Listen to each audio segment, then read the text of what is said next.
আমার পরিবারের একটা গরু আছে, দেখছেন লক্ষ্য করে। গরুরা আমি যদি বাসায় না থেকে ওই যে বিলে তো দিতে পারে না, ঘাস খাওয়ার জন্য তো হাসা দিতে পারে না, পারে গো।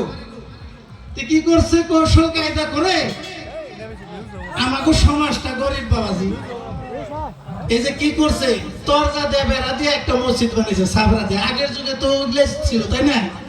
এখন যে পাকি বালু সিমেন্ট বানাইছে। তো কি করছে আমার পরিবারটা, কি করছে, গরুটা নিয়ে এই মসজিদ করে ফেলে একটু টুতুগুলা জ্বালায়, মানুষও যায় না বেশি, মানে হাসার দিয়ে ছিলাইছে। একদম চৈত মাসের রোদ বাবাজি, চৈত মাসের রোদের মধ্যে তো জানেনি গরুটা একটু শক্তিশালী, তো ফোটাটা মেয়ে ছিল, মানুষ বেশি দাবাইতে পারে নাই। যদি কি করছে, ওই গরুর তো পানির পিপাসা লাগছে।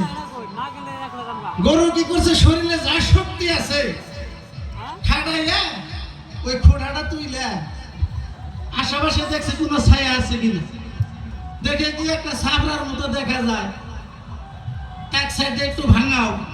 কি করছে, মাথাটা ঢুকাই দেয় ঘরের মধ্যে যায় বসছে। গরু কি বুঝে গো, বুঝে না বলে ঘরের ভিতরে গেছে, যায় না না দাইছে, সুদাই চুনাইছে, যা করছে করছে।